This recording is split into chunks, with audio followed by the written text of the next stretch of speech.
8.4 lesson 3, trigonometric substitution. We have the one objective for all three examples is using trigonometric substitution to solve an integral.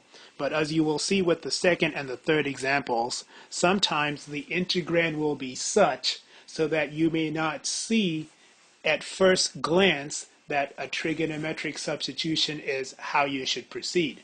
But if you do some algebraic manipulation to the integrand, then a trigonometric substitution becomes apparent.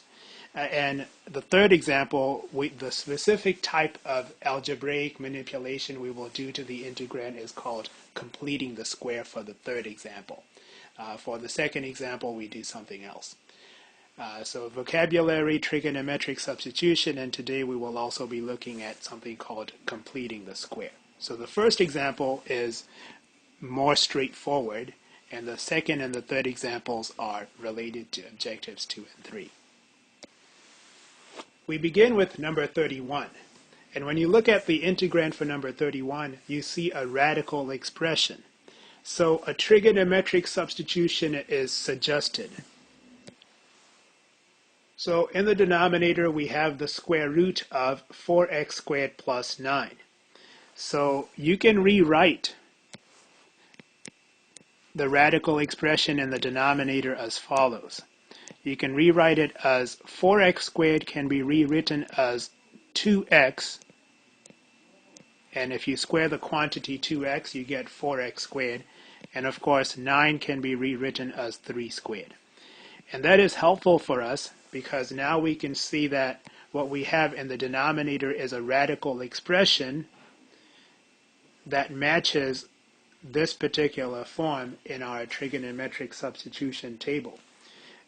That's the only one it can match because that's the only one in where the radicand has a sum of two squares. So we have the square of a variable expression, so u for us here would be 2x, and the square of a constant, a, would be equal to 3. So now we will do our trigonometric substitution. Let u, which in our case is 2x, be equal to a times tangent theta. Now that we have our trigonometric substitution, we would like to divide both sides of the equation by 2 to isolate x. And now that we've done that, we may easily find the differential dx. dx is equal to the derivative of 3 over 2 times tangent theta would be 3 over 2 times secant squared theta d theta. And what we're going to do now is we're going to use our trigonometric substitution to change variables from x to theta. After we're done, everything should be in terms of theta. Nothing should be in terms of x. So we can replace dx with 3 over 2 times secant squared theta d theta.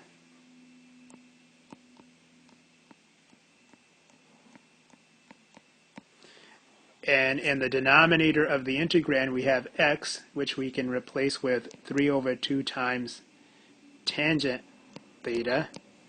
And then we have the square root of 2x squared. 2x squared would be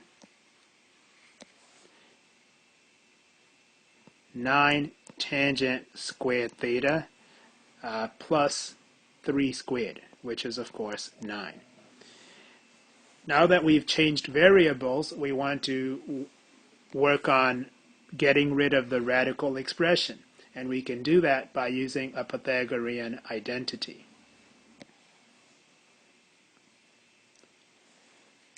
So we can rewrite the radicand as follows.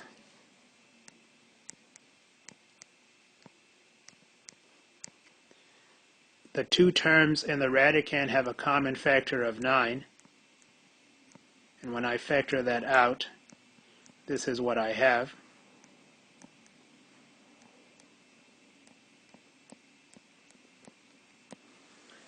And of course, I can replace the tangent squared theta plus 1 with secant squared theta.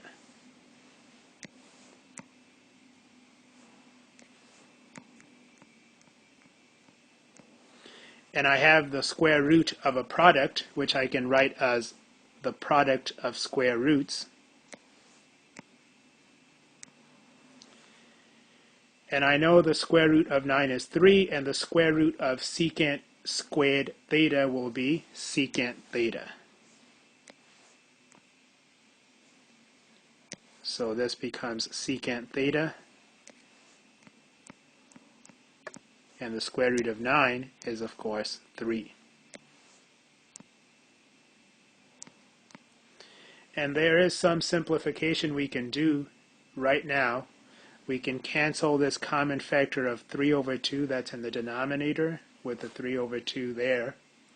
And we can cancel the secant theta that's in the denominator with one factor of secant theta in the numerator.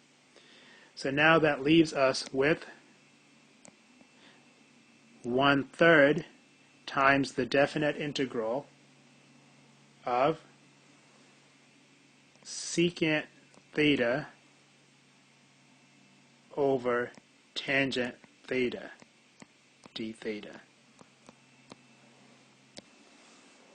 At this point, our problem is like problems that we dealt with in the previous section with trigonometric integrals. And you have an integrand in terms of secants and tangents. Now, there were guidelines that we looked at, and the last guideline was if you can't do anything else, you can try converting to sines and cosines. So let's go ahead and do that for this problem. And again, generally with integration problems, you would try something, and if it doesn't work, you would try something else. So we have secant theta is 1 over cosine theta. Tangent is sine theta over cosine theta, d theta. You can think of integration as driving. When you first start learning how to drive, you really have to think about things very consciously. But as you gain experience, it becomes second nature to you. And in the same way, when you're doing integration problems, as you're learning new techniques, you have to think maybe a great deal about what to do. But after you've done a number of these problems, you develop an intuition for how to proceed because it becomes something that you've learned, and it is now what you might call second nature to you. So when we continue here, this is what we have. So we have 1 over cosine theta. Divide that by sine theta over cosine theta, which is the same as multiplying by cosine theta over sine theta. And we have 1/3 times the indefinite integral of 1 over sine theta, which is, of course, cosecant theta. 1 over sine theta is cosecant theta. And that is something that we have an integration rule for. So we can write the antiderivative of cosecant. And one form of the antiderivative of cosecant is -1 times the natural log of the absolute value of cosecant plus cotangent plus our constant of integration. So the last thing that we need to do to complete our problem is to go back to our original variable of integration, which is x, and we will do that by referring to our trigonometric substitution. So our trig substitution is 2x is equal to 3 times tangent theta. So tangent theta is 2x divided by 3. And we can draw a right triangle where we have an acute angle theta, and from the acute angle theta, this would be the opposite side, which we will label with length of 2x, and the adjacent side is here, which we will label with a length of 3. We can use the Pythagorean theorem to solve for the length of the hypotenuse,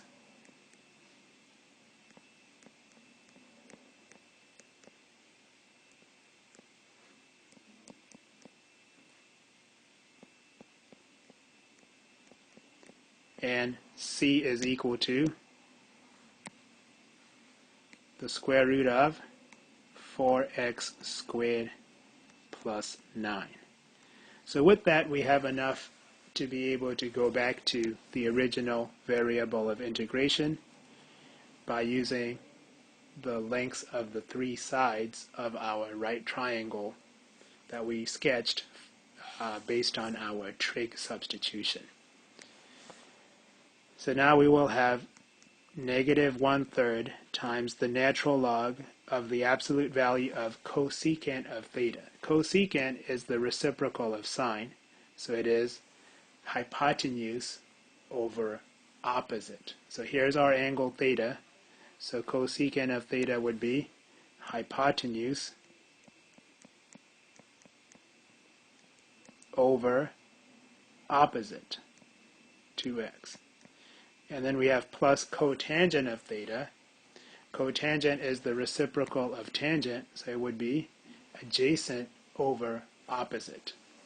So here's our angle theta, and we have adjacent over opposite. We've done what we wanted to do, which was go back to our original variable of integration. So we can stop here and just leave the answer in the form that it is in currently.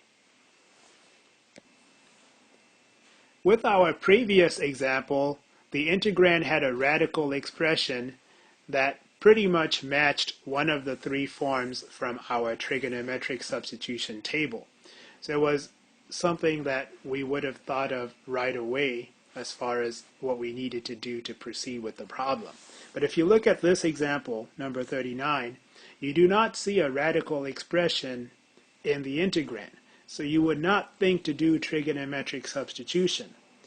But we can do something to the denominator of the integrand. We would still not have a radical expression, but we could do a trig substitution to do the problem.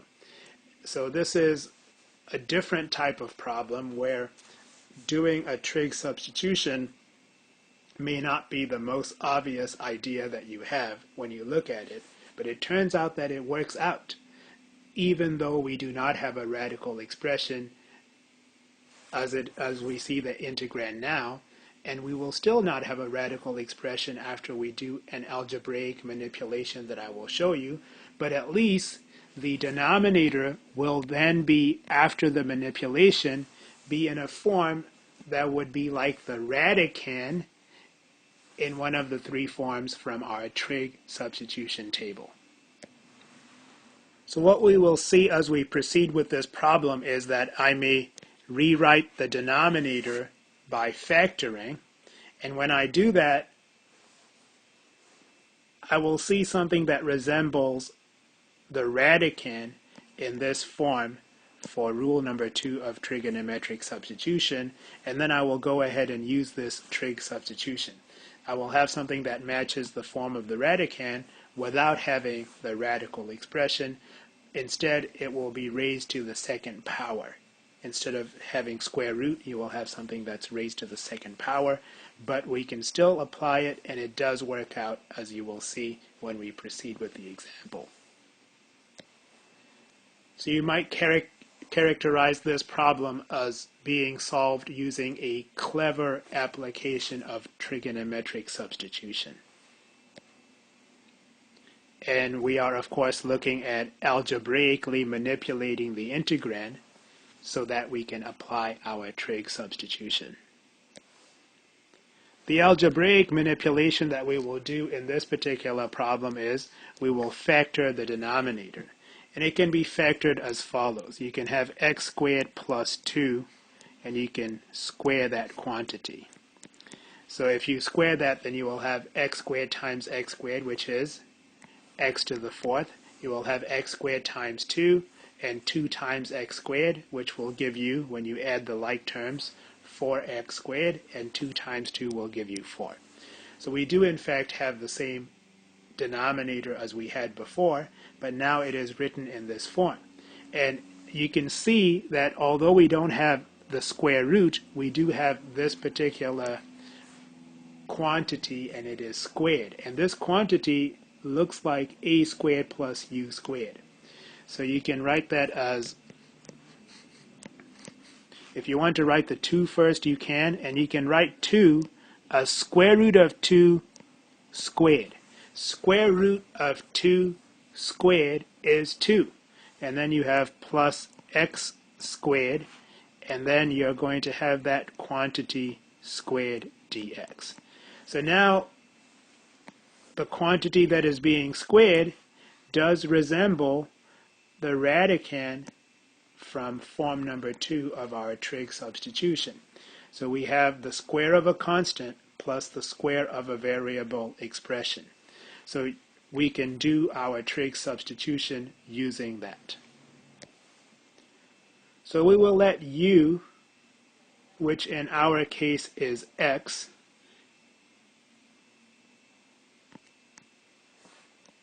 be equal to a times tangent theta. A in our case is square root of 2.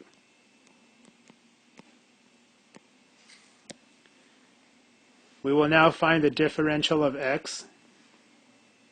The derivative of tangent is secant squared, so we have square root of 2 secant squared theta d theta. And now we would like to change variables, and we will accomplish that by using our trig substitution. So after I'm done changing variables, my problem should be in terms of the new variable theta. So we have dx, and we can replace dx with square root of 2 secant squared theta d theta. And in the denominator here we have square root of 2 squared, which is 2, plus x squared. Here's x, and when you square that you get 2 times tangent squared theta. And of course that is being squared, as you see from here. Now we have converted our problem so that everything is in terms of theta, and we have successfully changed variables.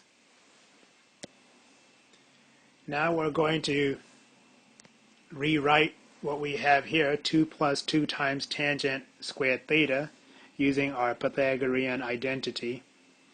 And the first thing that we can do is we can factor out 2 from each of our terms.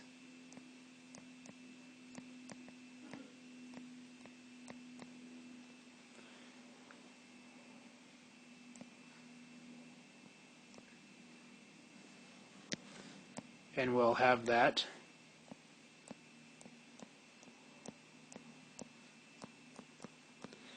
And I can replace 1 plus tangent squared theta with secant squared theta using our Pythagorean identity.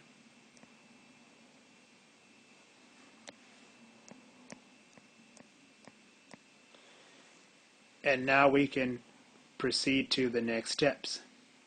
So we have 2 secant squared theta squared, so 2 squared is 4, and secant squared theta squared is secant to the 4th power.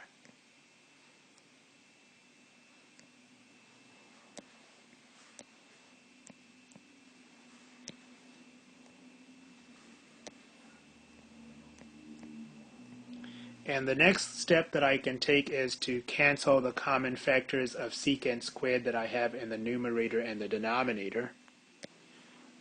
And I can also factor out the constant square root of 2 over 4. When I do that, I will have square root of 2 over 4 times the indefinite integral of 1 over secant squared theta d theta. And of course, we know that 1 over secant is cosine, so 1 over secant squared will be cosine squared theta. And here we can use a power reducing formula to complete the problem.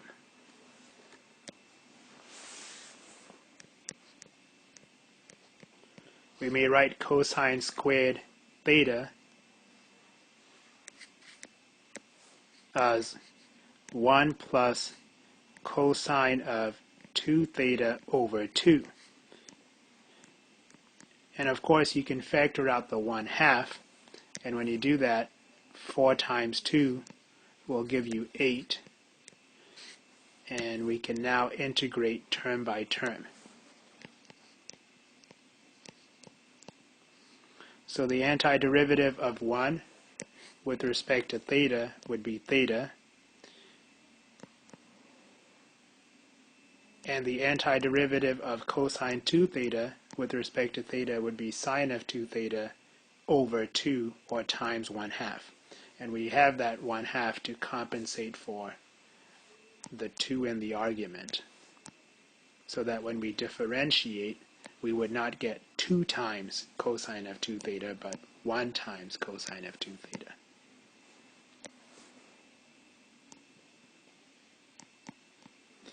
So the last thing that we need to do is to go back to our original variable of integration, and we will do that by using our trig substitution.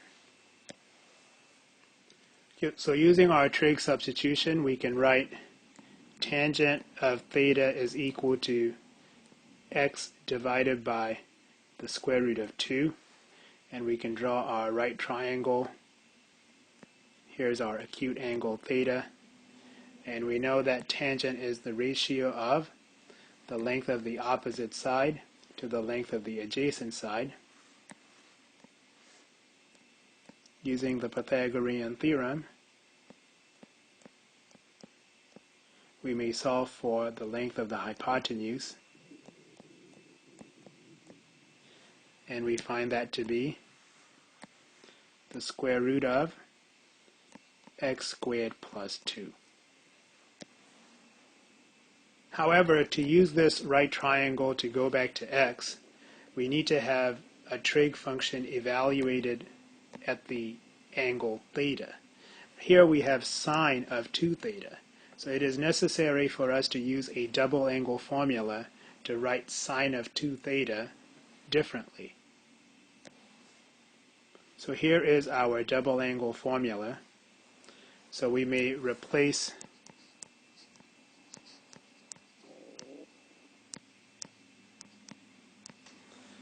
sine of 2 theta with 2 times sine theta times cosine theta, which will be multiplied by 1/2. So 2 times 1/2 is 1. So we just have sine theta times cosine theta plus c. And now we can go back to our original variable.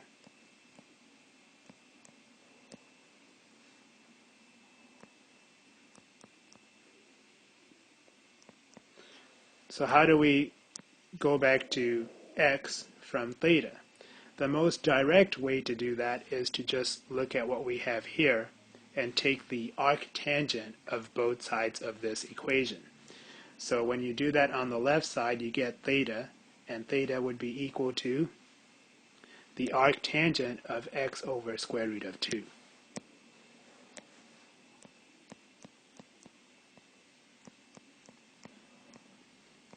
And then we have sine of theta times cosine of theta.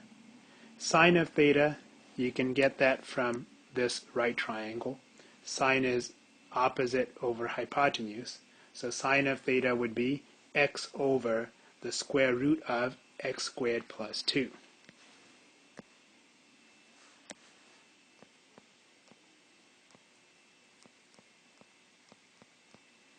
And then cosine of theta would be adjacent over hypotenuse, and that would be the square root of 2 over the square root of x squared plus 2. And of course, I need to put that in brackets, and I need to have a constant of integration plus c. Certainly you can multiply the two fractions here, and when you multiply the denominators, you'll just have x squared plus 2.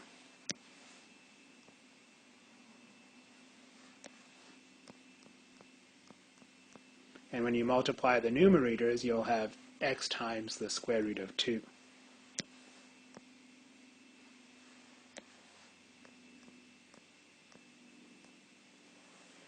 And that is good enough. You can leave it like that as your final answer. Don't forget the constant of integration. We're looking at number 44 here, and when you look at the integrand, we do see a radical expression. So you might think to do a trigonometric substitution. Although we have the radical expression in the denominator of the integrand, the radicand doesn't quite match any one of these three that we have in our trig substitutions 1, 2, and 3. This is where we need to do some kind of algebraic manipulation to the radicand so that it would match one of these three forms, and we would then be able to do the appropriate trigonometric substitution. This is our second example for objective 2, where you have to algebraically manipulate the integrand to apply a trigonometric substitution. And in this example, the type of algebraic manipulation that we will be doing is called completing the square. We will complete the square for the radicand, but before we do that, we'd like to go over the concept of completing the square, and then we will come back to this problem and apply what we learn about completing the square, or more accurately, what we review about completing the square, to complete the square for the radicand so that we can do a trig substitution. We'd like to begin by using an area model to represent monomials. So for example, the monomial x squared can be represented as the area of a square where each side has a length of x. So the area of that square is x squared. And the monomial x can be represented as the area of a rectangle where the length has a unit of x and the width has a unit of 1.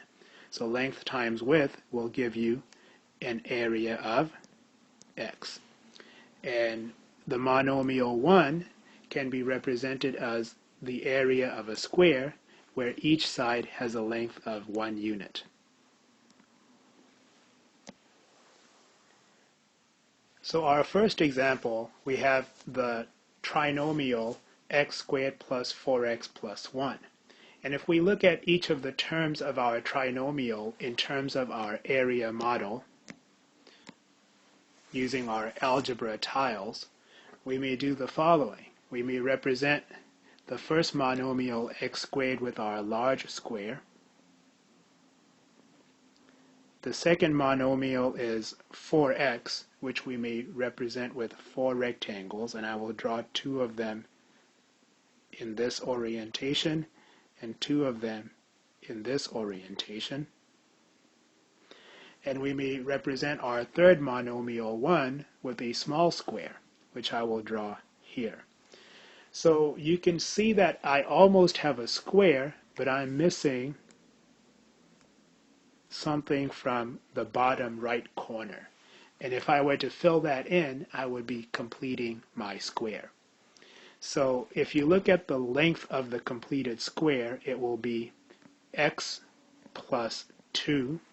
And if you look at the width of the completed square, it would also be x plus 2. The question is, how much do we have to add to complete our square? The answer is we have to add 3 little squares. But we don't want to change our expression that we began with. So what we are going to do is the following. We have x squared plus 4x plus 1. We know we need to add 3 little squares to complete the square. But we don't want to change our original expression, so we will compensate for adding 3 little squares by also subtracting 3. So now what we have here is our completed square. And the area of the completed square could be expressed either as x squared plus 4x plus 4, or you could equivalently express that as x plus 2 squared, because x plus 2 would be the length of each side of the completed square. So this is called completing the square, and we'll just take a look at maybe 2 or 3 more examples for that. This is, of course, the same problem that we just completed, but I want to show you an alternative way of thinking about it that would be more useful for making the transition from thinking about completing the square using our algebra tiles to doing it using just algebraic manipulation. One thing you can do is, the 1 that we have here is a part of the original expression, but I can write it off to the side. So geometrically, that would be the equivalent of just taking that small square with an area of 1 and having it off to the side. So this is what we have originally, x squared plus 4x plus 1. So in this case now, to complete the square, I would have to fill in the bottom right corner with 4 little squares. And now the square would be completed. So I have x squared plus 4x plus 4. But of course, I would like to compensate for adding 4 by subtracting 4.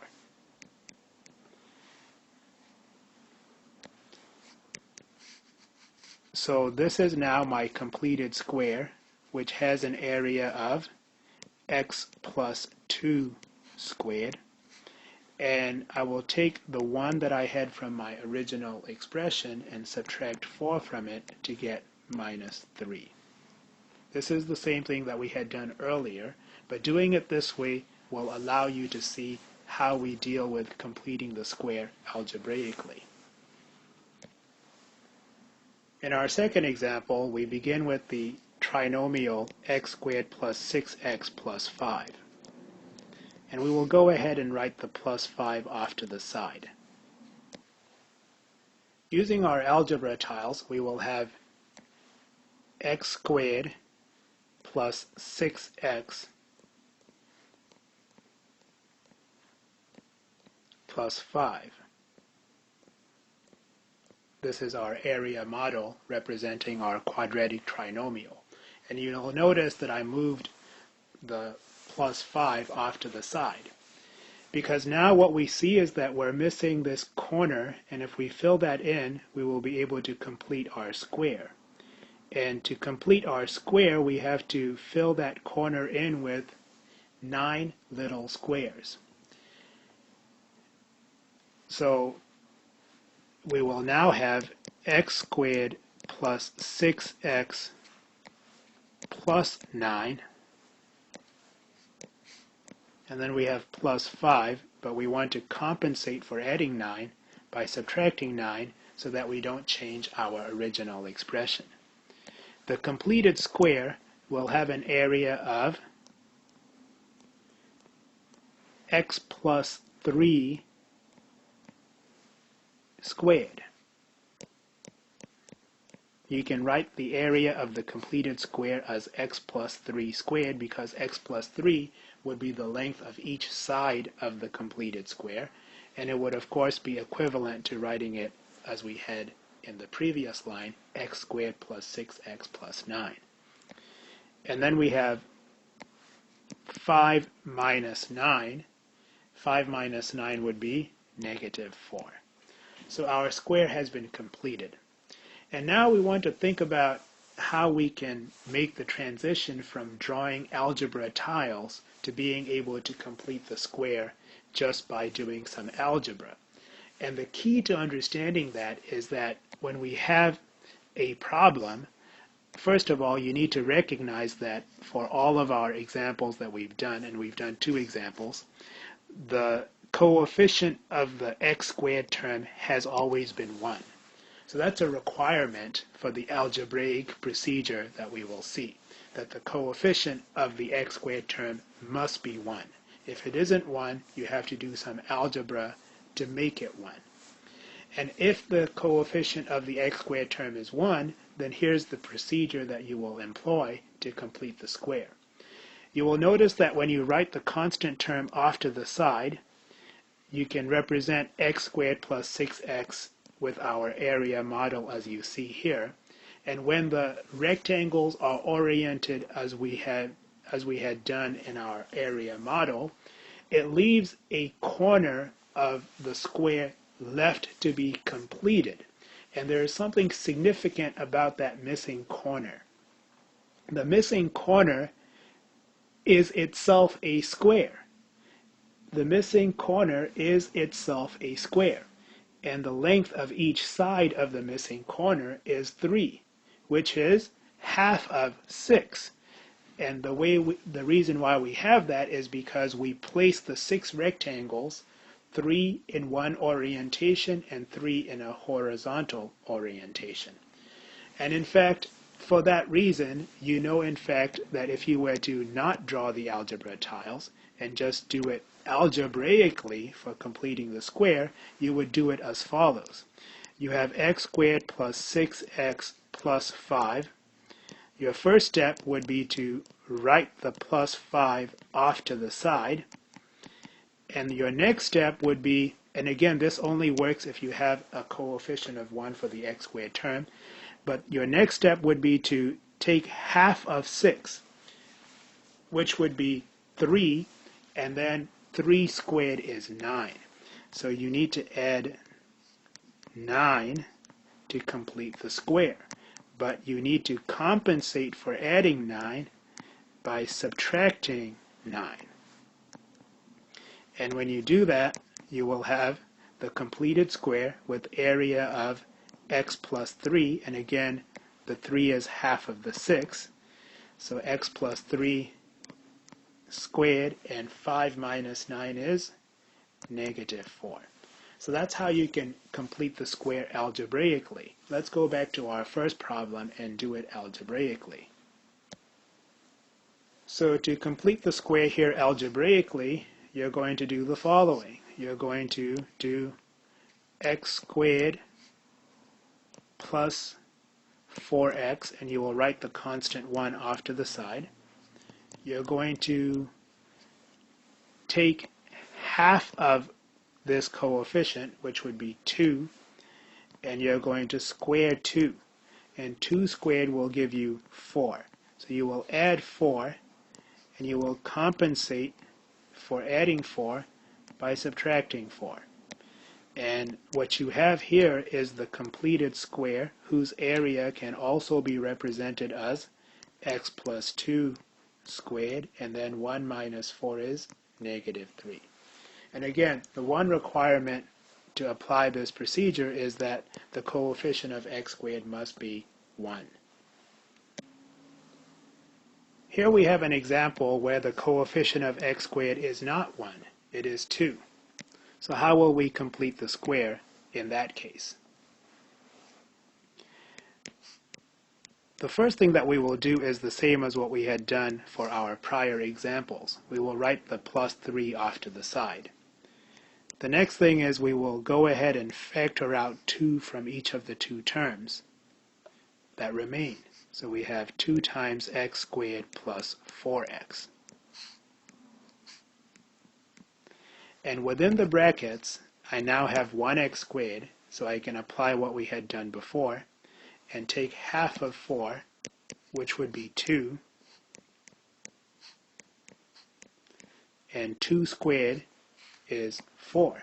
So I will add 4, but I need to compensate for adding 4, and in this problem I would not be subtracting 4, because in reality, although I have plus 4 here, don't forget that that needs to be multiplied by the 2. So I'm actually adding not 4, but 8. So I need to compensate for doing that by subtracting 8. So the completed square will have an area of x plus 2 squared, and I will have 3 minus 8 is negative 5. The important thing to note is that the expression that we have for our last line is equivalent to the expression that we began with, but it is expressed in a different form that may be more useful for what we need to do with it, such as our integration problem.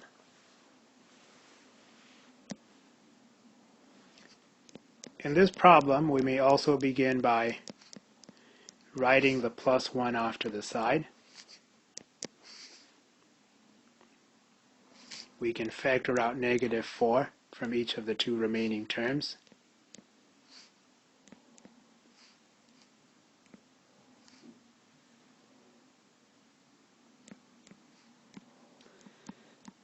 And to complete the square here, we're going to take a look at the coefficient 3, take half of it,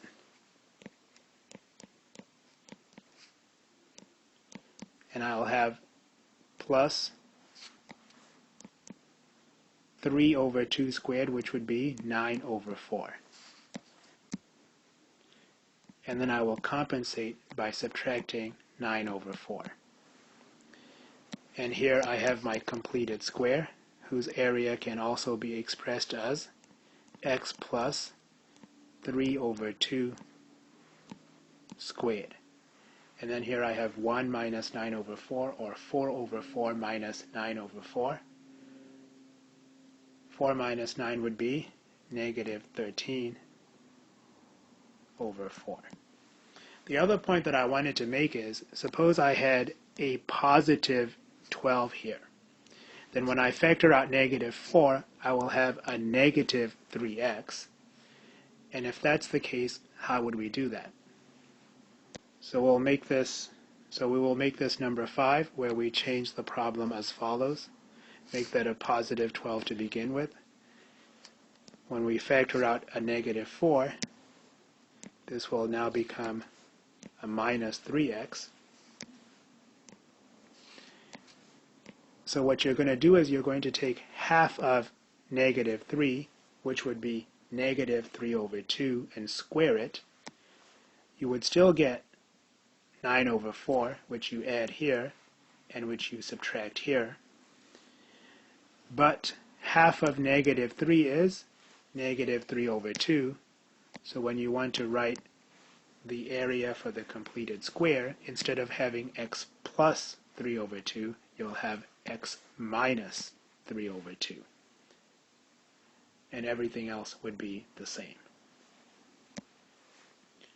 One thing that I realize is that here I have 4 over 4 minus 9 over 4, and that is actually negative 5 over 4. And the same is true for number 4. It should have been negative 5 over 4. Correction. I actually need to make another correction as well, because here I need to distribute the negative 4, and when I do that I would actually get negative 9. So I need to compensate not by subtracting 9 over 4, but by adding 9.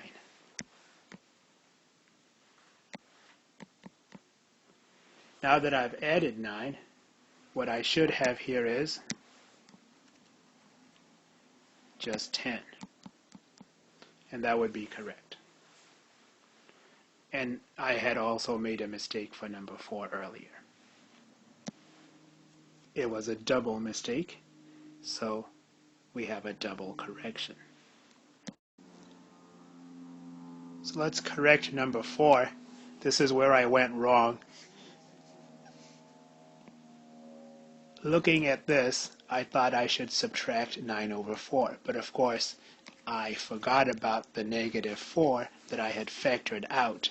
So what I had actually done was not add 9 over 4, but I actually had subtracted 9. When you distribute negative 4 to 9 over 4, that is the equivalent of actually subtracting 9. So instead of doing this, I should have added 9 to compensate. So here's the correction. We should have added 9 instead. And doing that, we would have negative 4 times x plus 3 over 2 squared plus 10.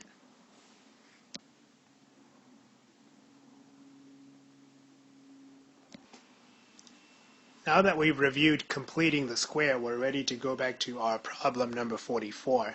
And as we had discussed when we started looking at the problem, because the integrand has a radical expression, a trigonometric substitution may be appropriate for this problem. It seems indicated. So how do we apply it? There is one issue because the radicand here doesn't match any of these 3 forms for the radicand.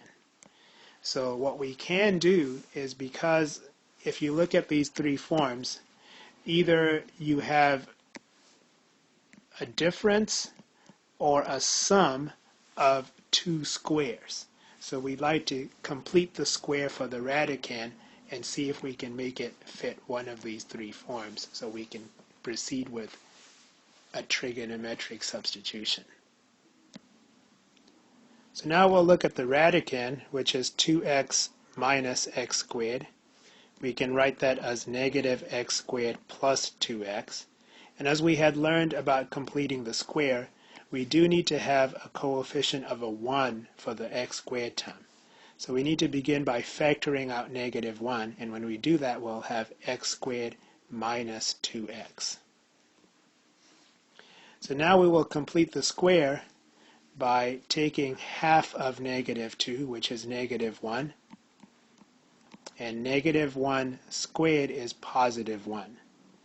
So I write plus 1 within the parentheses, but in actuality, I'm not adding 1, because you have to account for the negative 1 that's outside of the parentheses. So in actuality, I'm actually subtracting 1. So to compensate for that, I need to add 1.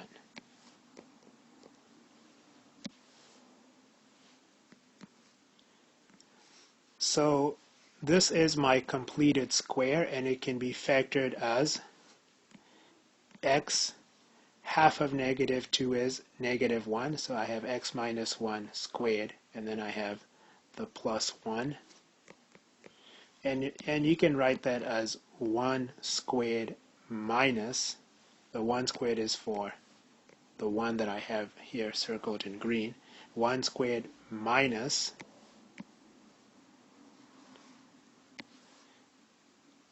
x minus 1 squared.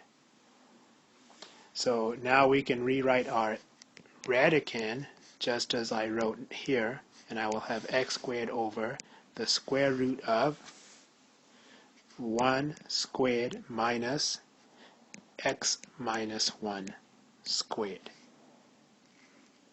And why do we do this? We do it because we figured that maybe a trigonometric substitution was appropriate here, because the radical expression in the denominator would seem to indicate that. But the radicand wasn't in any of these forms that we have for 1, 2, and 3. The radicands are either a difference or a sum of 2 squares. So now we do have a difference of 2 squares. We have the difference of the square of a constant minus the square of a variable expression. What we have is the square root of the square of a constant minus the square of a variable expression. So we're going to be using the trig substitution for number 1 here from our table. And what allowed us to get to this point was algebraically manipulating the radicand by completing the square. We have the same exact expression in the radicand, but it's written in a form that allows us to know how we should do the trig substitution. So we have the square of 1 minus the square of the expression x minus 1, and the trig substitution we should do is u is equal to a times sine of theta. For us, u is x minus 1. So we will have x minus 1 is equal to a, which is 1 times sine theta. So we can solve for x. X is equal to 1 plus sine theta, and dx would be cosine theta d theta. With our trig substitution, we may now change variables. So in the numerator, we have x squared. X is 1 plus sine theta, so we have 1 plus sine theta squared. In the denominator, we will have the square root of 1 squared minus x minus 1 squared. X minus 1 is sine theta, so we have sine squared theta. 1 squared is, of course, just 1, so we have 1 minus sine squared theta. And dx is cosine theta d theta. And of course, we're going to now use our Pythagorean identity to rewrite 1 minus sine squared theta as cosine squared theta. So when we replace 1 minus sine squared theta with cosine squared theta, we have the square root of cosine squared theta, and for the interval that we're using for our trig substitution, cosine will be positive, so we can simplify that to cosine theta, and we can of course cancel the common factor of cosine that we have, and that simplifies our integral to the indefinite integral of 1 plus sine theta squared d theta. Now to continue, you need to go ahead and square 1 plus sine theta by doing FOIL, and that will give you 1 plus 2 sine theta plus sine squared theta. And you can easily find antiderivatives of these two terms, and for the third term you should use a power reducing formula. So using our power reducing formula, we may replace sine squared theta with 1 minus cosine of 2 theta over 2, or 1/2 minus cosine of 2 theta over 2.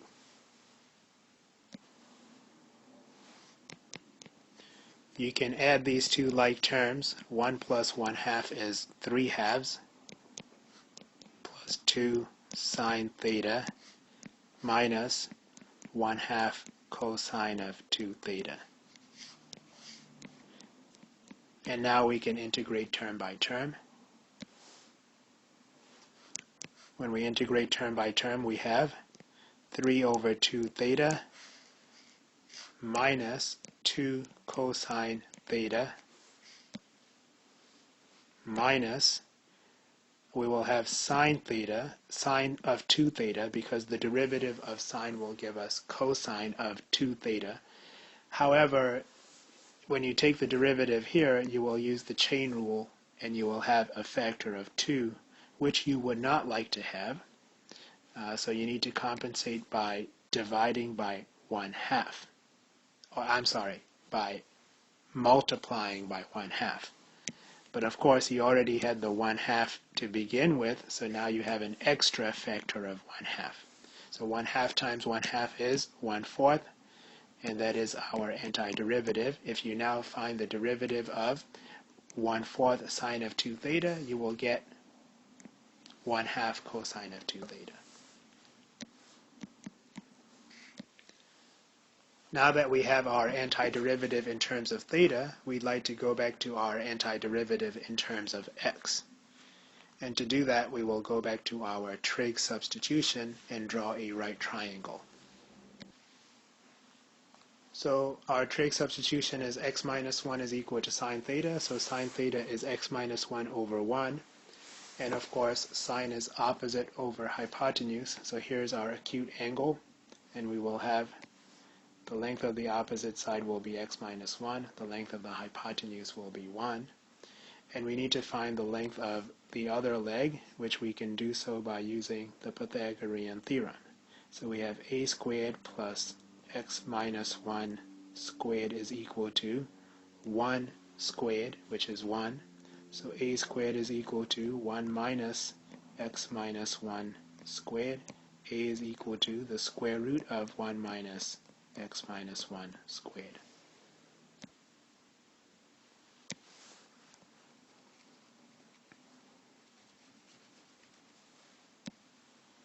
To go back to x using our right triangle, we do need to have consideration of a trig function in terms of the angle theta. We have that here, but we don't have that here. And as we've seen before, the way we can deal with that is by using the double angle formula. So using this double angle formula, we may replace sine of 2 theta with 2 times sine theta times cosine theta.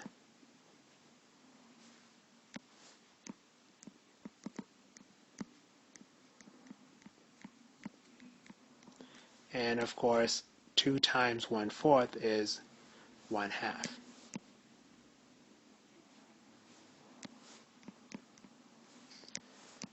And now we're ready to complete our work by using our right triangle here, which is of course coming from our trig substitution, to go back to our original variable of integration.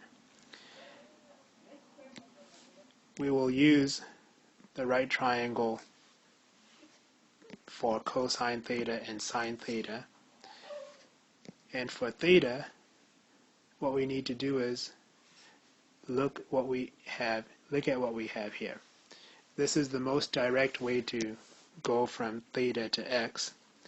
And if you take the arc sine of both sides of this equation, you will get theta is equal to the arc sine of x minus 1 over 1. It's not the only way you can do it, but it's the most direct way.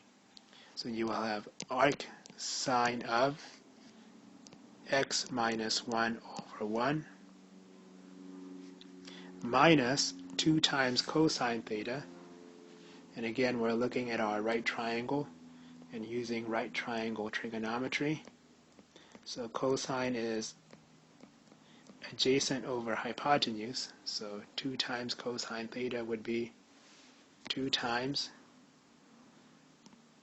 the square root of 1 minus x minus 1 squared over 1 minus 1/2 times sine theta, which we know to be x minus 1 over 1, that's from our trig substitution, times cosine theta, which we know to be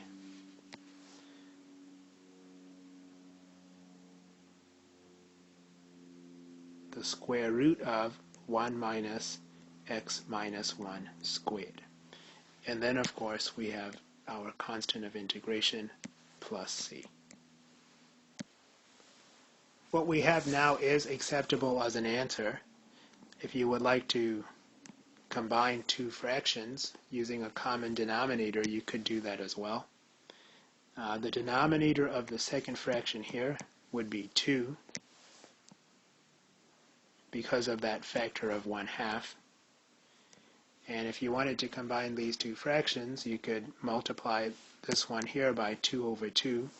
And when you do that, you will have negative 4 times the radical expression over 2. So continuing with the simplification, you would have what you will see here.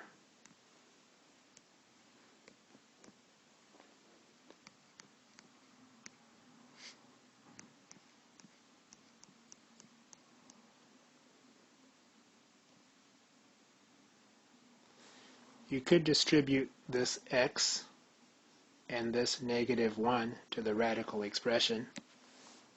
And then you have minus, so you'll have minus, the minus is coming from here. So you'll have minus x times the square root of 1 minus x minus 1 squared. Minus negative would be plus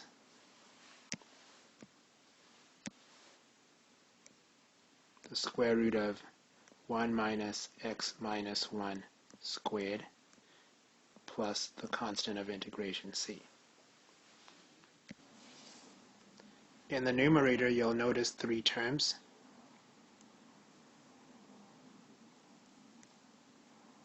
And all 3 terms have the radical expression, the same radical expression as a common factor. So you can factor it out from each term. When you factor out the radical expression from each term, from the first term you're left with negative 4. From the second term you're left with negative x. And from the third term you're left with positive 1. In other words, when you combine the constants, you have negative x minus 3.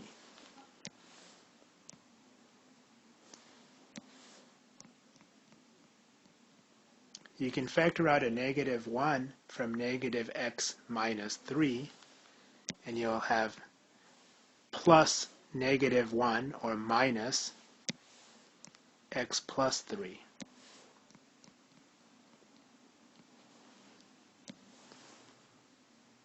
And in fact, any of the antiderivatives that we had, starting with what we had for this line, is acceptable, but you can express the answer in different forms, and perhaps you'd like to express it in a very simple form algebraically, or relatively the most simplest form, or relatively the simplest form. And if that's what you're trying to do, you might do something like what you just saw in the last couple of minutes.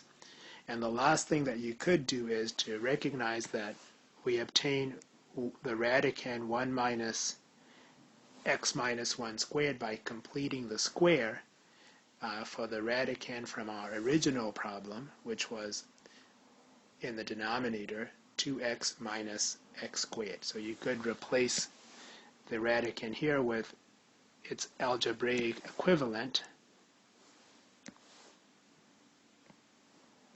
which would be 2x minus x squared. And there is our final answer for this problem.